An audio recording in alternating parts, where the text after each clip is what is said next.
दोस्तों, क्या आप जानते हैं कि दुनिया में जन्म लेने वाला सबसे पहला पुरुष और स्त्री कौन थे? उनको किसने बनाया था? साथ ही उनके क्या नाम थे? तो दोस्तों, आइए जानते हैं इन सभी सवालों के जवाब। दोस्तों, ऐसा माना जाता है कि जब इंसान खाली बैठा रहता है तो उसके मन में बहुत तरीके के सवाल अक्सर आते ही रहते हैं। कहते हैं ना कि खाली दिमाग शैतान का घर होता है।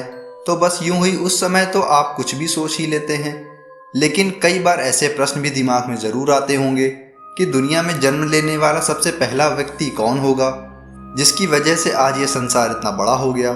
दोस्तों, हिंदू मान्यताओं की माने तो हमारे संसार को ईश्वर ने ही कायम किया है, लेकिन अभी भी प्रश्न यह बना हुआ है कि एक युग के बाद किस तरह से मनुष्य जाति का जन्म होता है, कैसे अलग अलग जातियाँ बनती हैं और जातियाँ कैसे अपने रहन सहन का तरीका बनाती हैं। लेकिन वह कौन था जो मानव जाति को इस संसार में लेके आया? दोस्तों, जिसकी कल्पना भी नहीं की जा सकती। आज हम आपके इन सभी सवालों के जवाब जरूर देंगे।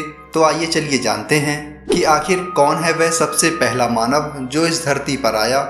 यदि हम अलग अलग धर्म ग्रंथों के अनुसार देखते हैं तो सभी में मानव के जन्म की कथा कही गई है।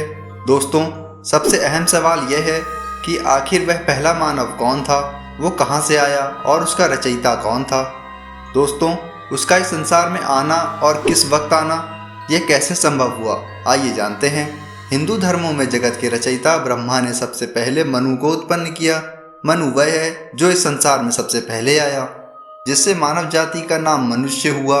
मानव संसार की रचना के लिए भगवान ब्रह्मा द्वारा दो लोगों को बनाया गया था, एक पुरुष और एक स्त्री। दोस्तों, भगवान ब्रह्मा द्वारा बनाए गए पुरुष थे मनु और स्त्री थी शत्रुपा।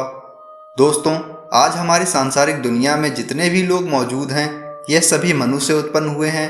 दूसरे शब्दों में कहें तो मानव संसार की रचना करने वाले भगवान ब्रह्मा ही हमारे आदि पूर्वज हैं और हम उनकी भविष्य की पीढ़ी हैं। दोस्तों, संसार में सबसे पहले आने वाला इंसान मनु था, इसलिए इस जाति का नाम मानव ही रख दिया गया। हालांकि संस्कृत में इसे मनु कहा जाने लगा, इसलिए जैसे हिंदू धर्म में मनु को पहला मानव बताया गया, ठीक वैसे ही बाइबल अनुसार दुनिया का पहला मानव एडम था, जो भगवान की परछाई थी और बिल्कुल उनके जैसा दिखता था। इन दोनों ही बातों को समझने से पता चला कि वह मनु ही था जिसने इस दुनिया में पहला जन्म लिया। दोस्तों, लेकिन अनेक धर्म ग्रंथों में मनु के जन्म को लेकर अलग अलग बातें मिलती हैं, लेकिन इससे एक बात तो साबित हो जाती है कि वह जो भी मनुष्य था उसको भगवान ने स्वयं पृथ्वी पर भेजा अथवा उत्पन्न किया, जो वास्तव में उन्हीं का अंश होने से हम सभी भी उसी भगवान के अंश कहे जाते हैं।